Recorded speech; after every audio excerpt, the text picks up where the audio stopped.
What did you have with you in your backpack? Well, at that stage, as the ongoing movement that should happen, we had all the necessary equipment that takes a soldier all over the world. For example, we had a sea kit bag, which is a white one, with separate things in than the normal kit bag that you carry everywhere with you. And we were based in where? Eastbourne. We were based in Eastbourne in the big houses at the end of Way York, them massive houses. And frequently we got on parade in full marching order with the white kit bag by you. So we did not know, you didn't get anywhere to say, we're going over today. We were just on parade and they'd look you over and go, right, fall out, that was it, back to barracks. From the point of view of training, up, ready for the second front and everything, we'd done all that months before in every part of the country. We were settled down in, where is it? Eastbourne. In Eastbourne, ready to for a good getaway from Southampton, as I see it. Okay. And we also had an American lot of people who were just bent on doing like a big survey on food for everybody that was going out. Massive, what would you say, a massive tea preparation place. So what was in this white bag then, H? What was in it? In the white bag, you just had special goggles, your boots that you would wear on duty, and a couple of thick shirts and a cardigan if it got cold. Okay. Don't forget it was June. Yeah, that's true. We didn't need them, but we had to have them. Okay. What weapons did you have? Did you get that, H? What did he Ask say? it again, Joe, but close to the microphone. What weapons did you have? I had a brain gun, Brain gun. which was an automatic, it fires lots of round, and it had a what's a shape like half moon that went in it. He had that in it. When I got wounded, they had one of them magazines belonging to. One was on the gun. I had a spare one, and I had 100 rounds of 303 ammunition on my body.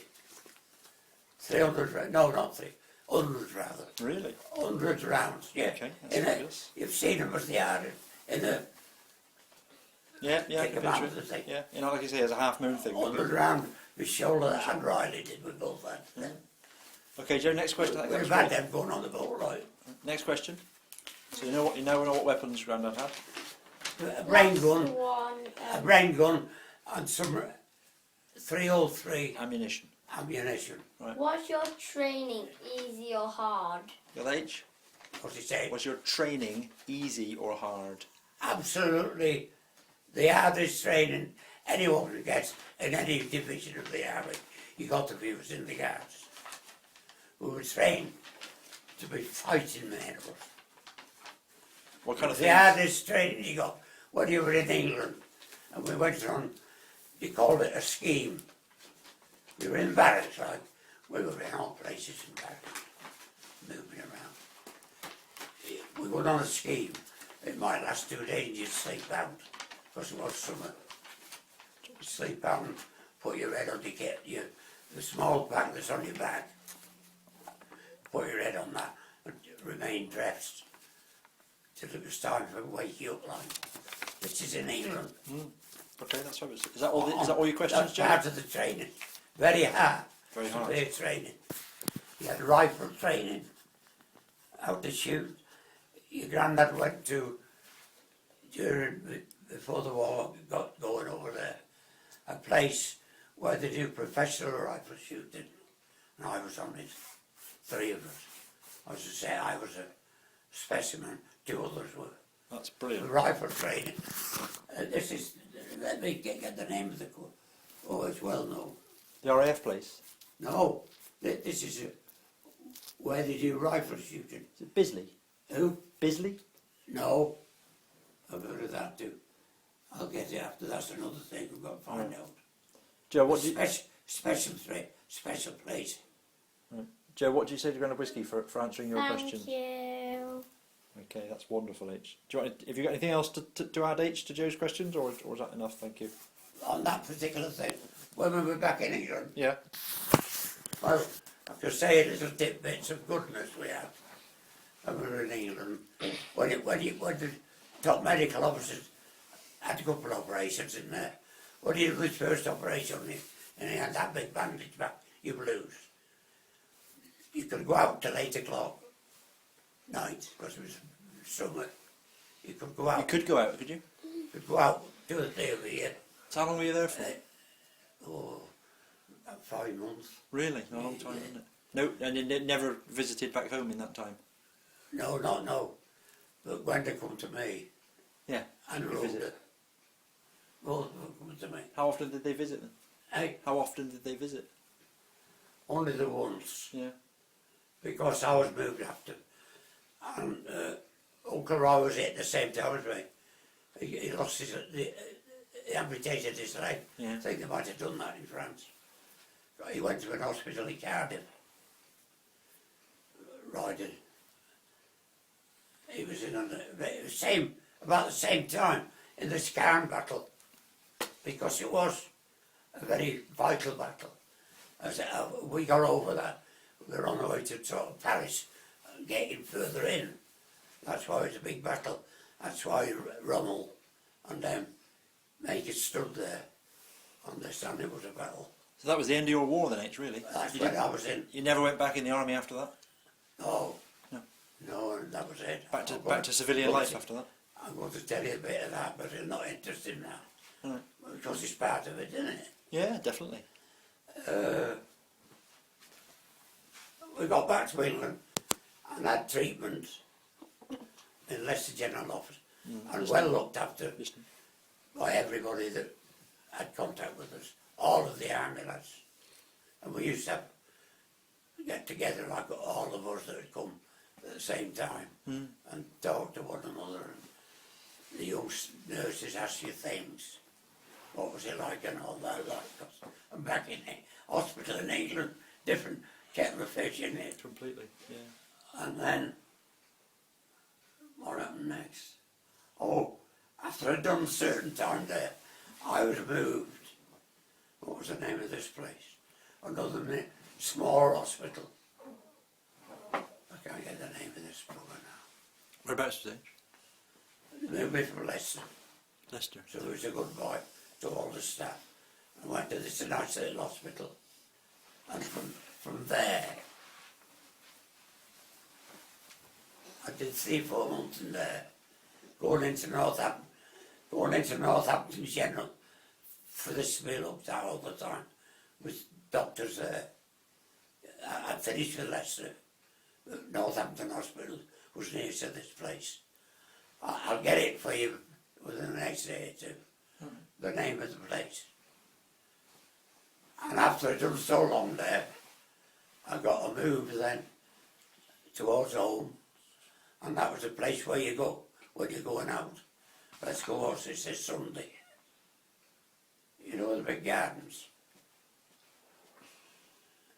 Go out past up beneath and that way. Okay. Arley Hall? Yeah, Arley Hall, yeah. I was sent to Arley Hall. Kept a few. I was in there about 3 months. Like a civvy then. But you had your battle dress. You had your battle dress on till you got your ticket, you know. Yeah. I got the equivalent for what you get your ticket, a suit. A striped grey suit. A grey suit with like a stripe on it. And a raincoat. What's that window again?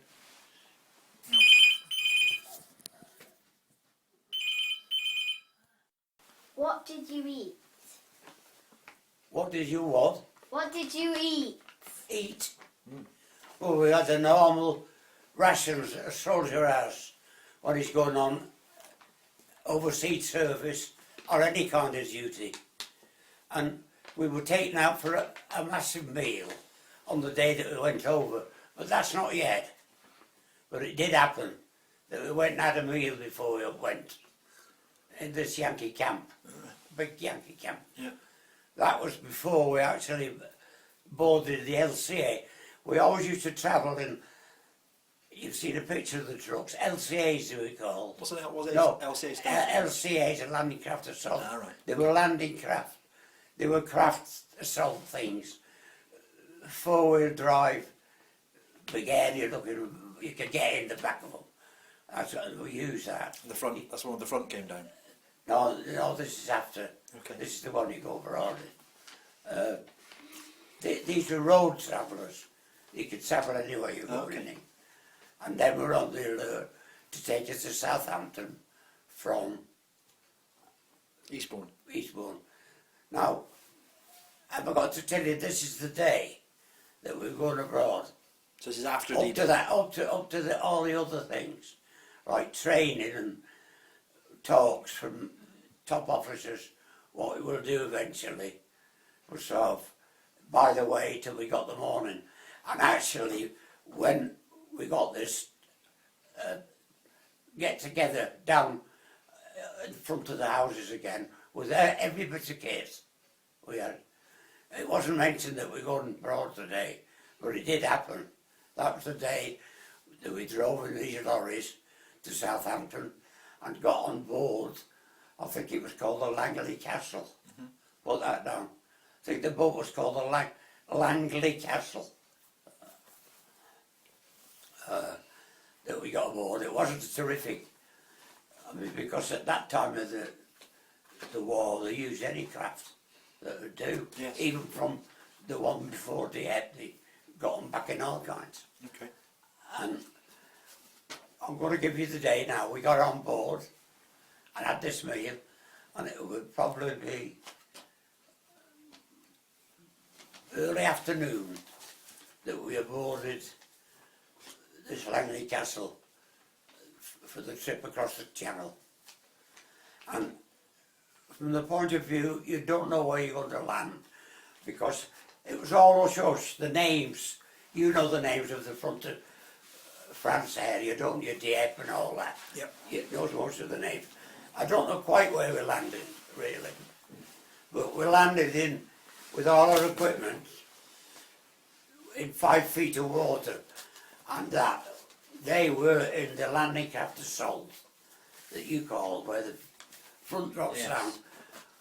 We got aboard them after we'd been on the first boat, just out of Southampton a bit, and then we transferred to them, only just out a bit off the, and we got in them.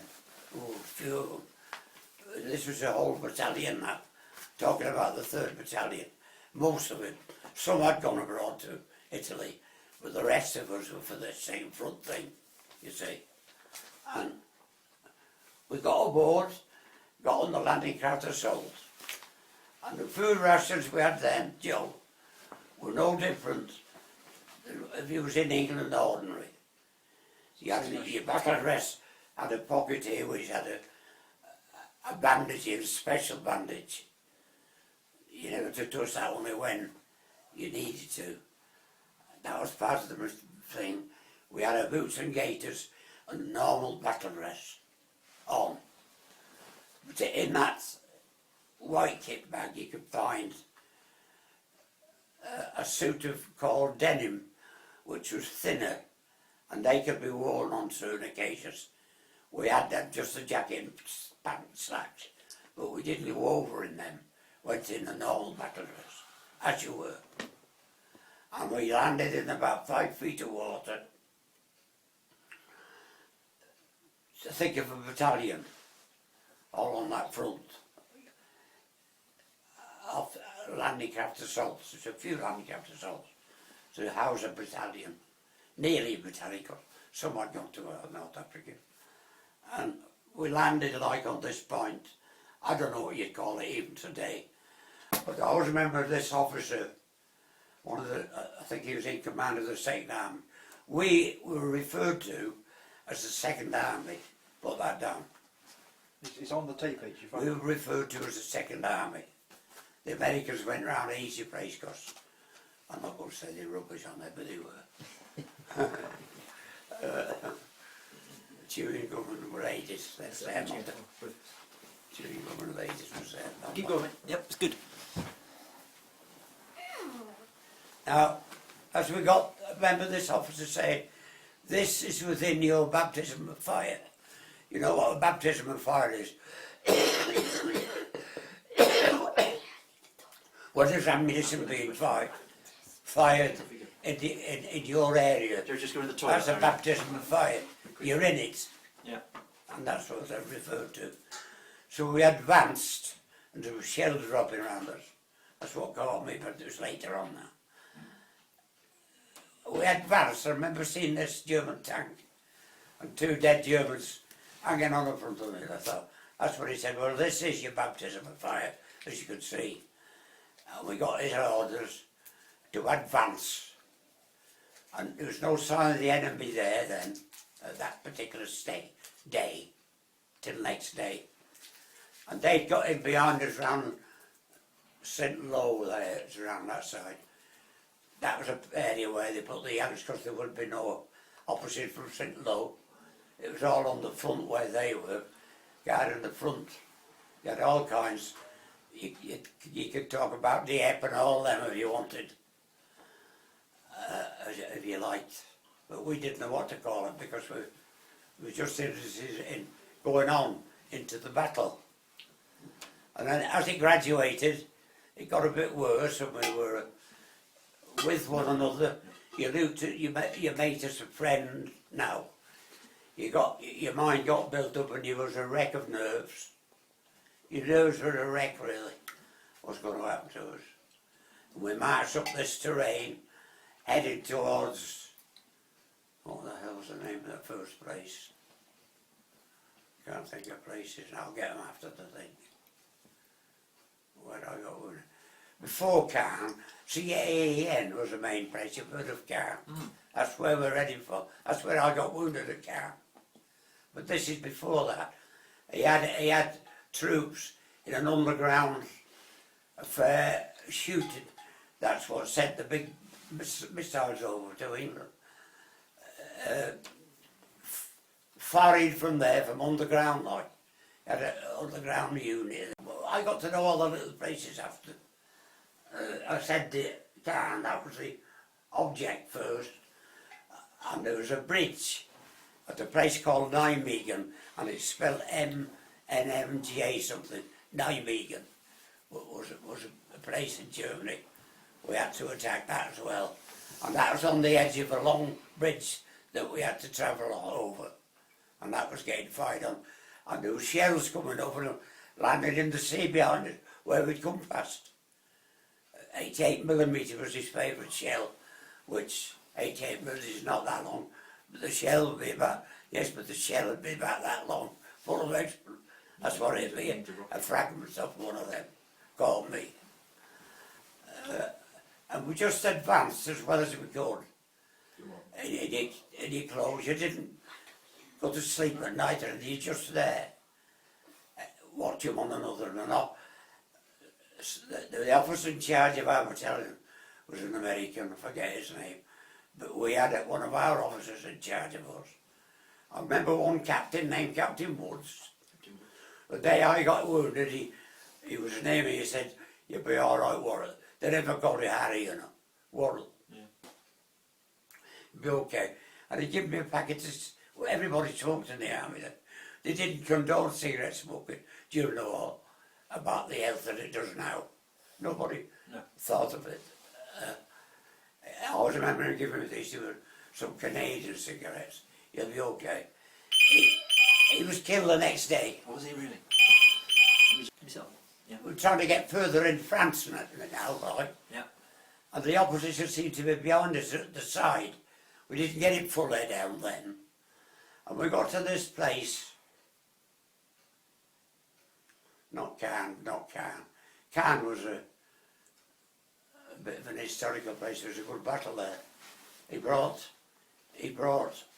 a top general, a top German general was named, oh, I forgot his bloody name, I'll think of that after, who's been out in the desert with the 8th Army. One of their generals. Montgomery. No, that was Rommel. Is it Rommel? Rommel Yeah. was the top general, but he come back to try and stem what we were going to do, Rommel. He was the top general and the best probably in the whole lot. And as we kept advancing, we just got our orders like, and nothing happened for a bit till we got towards Caen. And there was shells coming over us.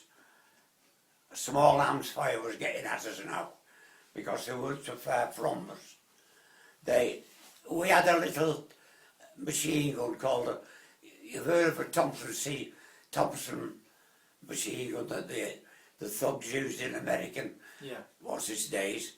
Well, we had its counterpart that was made, mass produced, and it was called a Sten gun.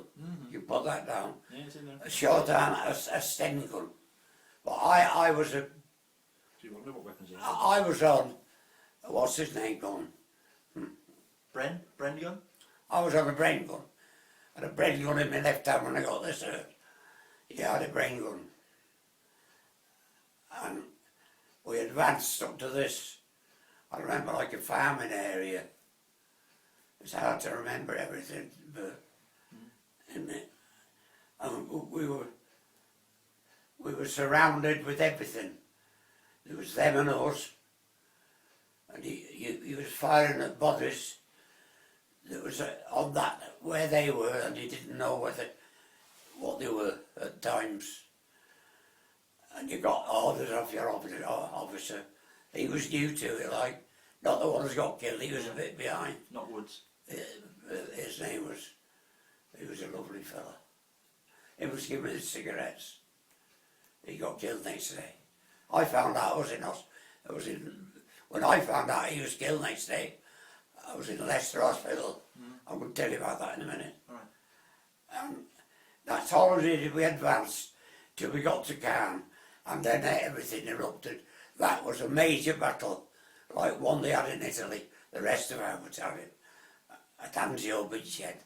That was a bad one that our people were in. I went on a boat. Two of us were called up, where were we? In England, like, ready for going. And we went up on this train, and we were put on the boat, me and another fella, because two fellas had gone absent that were due to go up. But they got them next day and they took us off the boat house. So the lobster white came back on that boat. Right. They took us off, and it was an old trooper that had used since before the war. Oh, that was the name of that. It's well known, bigger. So we got off that.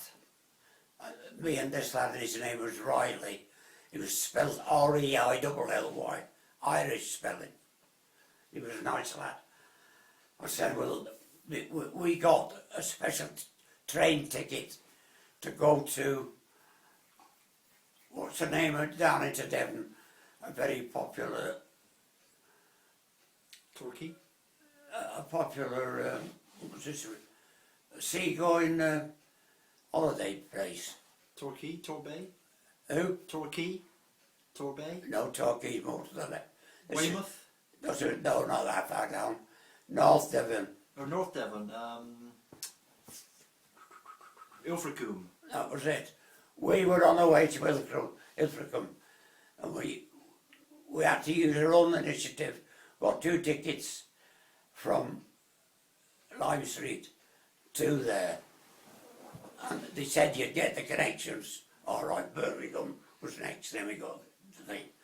And I said to this Riley, I said, I can't do anything for you.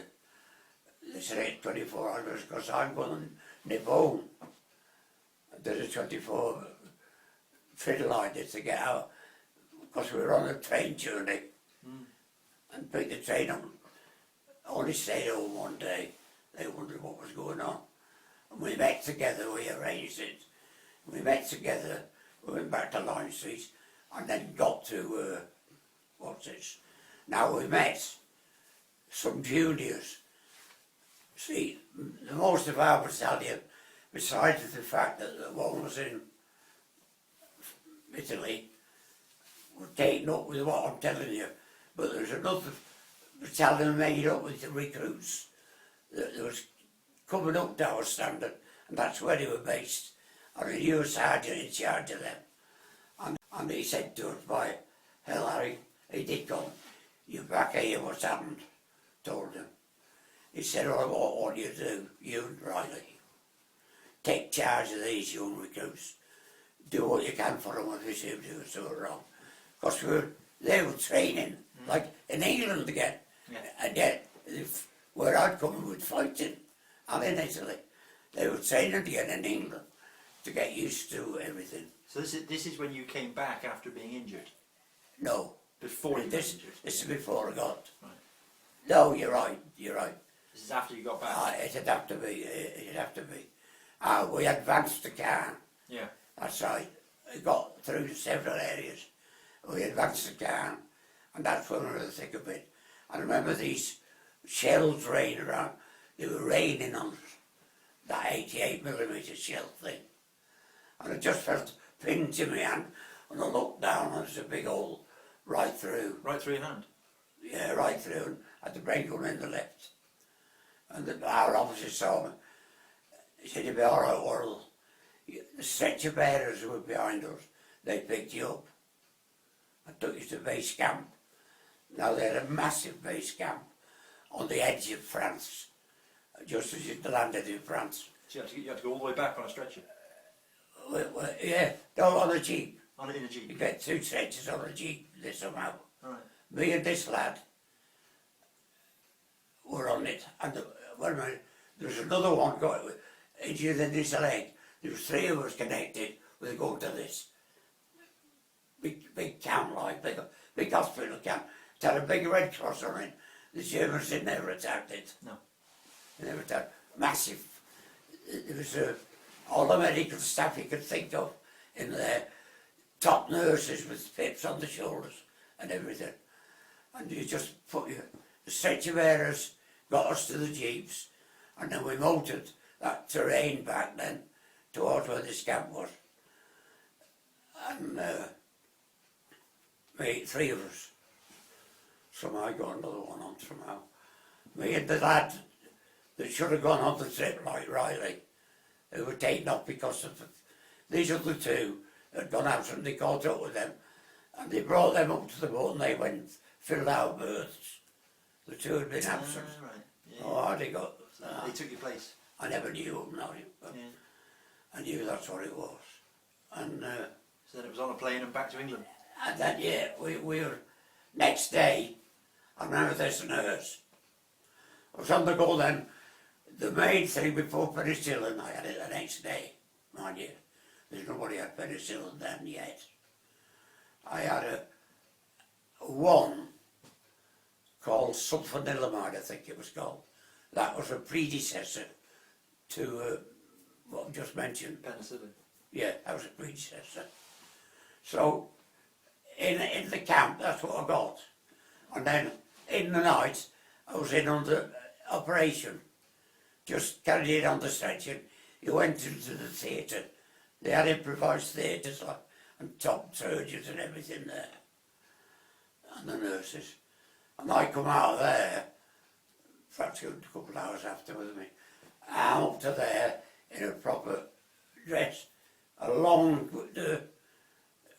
that was stretched onto a flat piece of something that went up my arm, and my arm was like that, stiff then, because it was bandaged up to there with the special stuff we had. And that's when he got this. Before getting on the plane, you was back on on your bed. You were to strip your clothes off there then. When we got onto the bed, I remember this nurse saying, Mr. Worrall, you were going away in the morning. Very early. First light you'd be on a plane, and it was a Warsit's plane. We got America to run them over. America sent loads of them over during the war. Oh. There's still one or two of them left. Yeah, I think I know what you mean. I might think of it in a minute. An and, because and something, is it? I forget, it's alright. Yeah. So when I got on there, there's a nurses on there, like, and the spreader was out on the fuselage. There was hardly any seats in it because it was designed for carry-ons. Yeah. There was about 12 of us. Some I didn't know that got further down and joined the hospital, like me. There must have been about 12 of us heading for Leicester. And this nurse said to me, "You'll be all right, you're going home now. You're going to Leicester." So I kissed her hand and said, "Good luck to you." They were in action though. They were attached to this hospital, the nurses. They were all knew this stuff. Fascinating, H. They did. So next morning it did happen. And you just had your case and your black kit bag, you had that beside of you with a few personal things in. And we got aboard the plane and over we come. And we landed at that place. Just tell you now where the lads have been going from. What's his name? The fight that's on now. What do we call it? Where our lads are fighting now. Iraq. No, Afghanistan. Afghanistan. What did I say? Why did I mix that up with it? Where they go from, where they travel from. Is it on our AF station? Oh, this RDF station in England. Yeah. We hear a lot now about some of them have been dropped off there. Yeah. Can't think of it. No, But I know it backwards. RAF. That's where we landed. Still on the stretcher. Yeah. And in these vehicles, road vehicles, they took us right up to the centre of their doings. Well, they had everything, and they kitted us out not with army kit. They just give us a bag with comb, toothbrush, toothpaste, and soap and stuff like that. Because we had nothing with a loop on it. That was to give us that, and then that was on the way to Leicester. We pulled in at Leicester. I remember this nurse saying, "You're all right, you're going to the Leicester General, and some are going to the infirmary. You're better off where you're going." I can tell you that now, she said. And it was, because infirmaries are not like general hospitals. No. This was a general, posh hospital, Leicester General. And they were waiting for us, and they had a big French door open. How many of us went in there? Perhaps about a dozen of us went into the Leicester General. And they was all waiting for us. Really top doctors in the white coats. Sister of the ward. What was the name of the ward? He was attached to a ward, and that's why he was in your state and he got finished. And put you on the bed, and two young nurses come, stripped all the bloody bradress off, threw it in a bloody chuck, burnt it or something. Took all your, have you got anything in that one? And your boots off and everything. Chucked the uniform in a kiln, in a fire somewhere at the end of the hospital. And when you were issued with the hospital blues, have you ever heard of them? No. Well, when you were in hospital during the war, and you were an outpatient attached to an hospital because you'd been wounded, you were back in England, you had a blue jacket and blue pants, and they call them hospital blues, and a white shirt. Yeah, yeah. Oh, we got them issued. They give you the thing to watch yourself there. Two girls, top to bottom. The youngest of all, and they were great, they were nurses in there. It was a really good time I had it. I had a real good time. What we'd been used to out in battle and that. And More questions ready? they give us, Only a couple of short ones now. they give us all the treatment they could. Good food. I finished out on the veranda, and there's on the paper there. Get that out after. All right, mate. Can we ask you some more questions then, H, about Yeah. D-Day? Thanks, mate. That was excellent. I'll get that picture out. All right. And we also want to take a picture of your about ammo the box. day, no. This picture's about the day. Right here. Can we take a picture of your ammo box as well? Wait a minute. We got to hospital. Now we had treatment there. Yeah. There was an annex, you know, the nut house at Winnick. Have you heard of Winnick? No. The other side of Warrington. Joe, get up, please. Joe, I mean it. The place the other side of Warrington. That was a big Respect you. home for 50%ers and that. Really bad. Right. But beside of that, across the road, there's a new little hospital. Not for them, but it was called Winnick, and that's where I went for treatment. That's where I went for treatment, and that's the place where I got the arm thing taken off me. Just my hand then, wrapped up like. And used to get treatment off nurses and a doctor would come and see you from one of the hospitals, local hospital or from anywhere around about. And I must have been there 2 or 3 months as well. And finally, they let me home, and we lodged in Runcorn Gwen then, with her auntie. And I got away with it from there. And then I got this suit, and a bit of a few bobber things. I still get a bobber suit for this. Off again. Through That's good timing. city desk.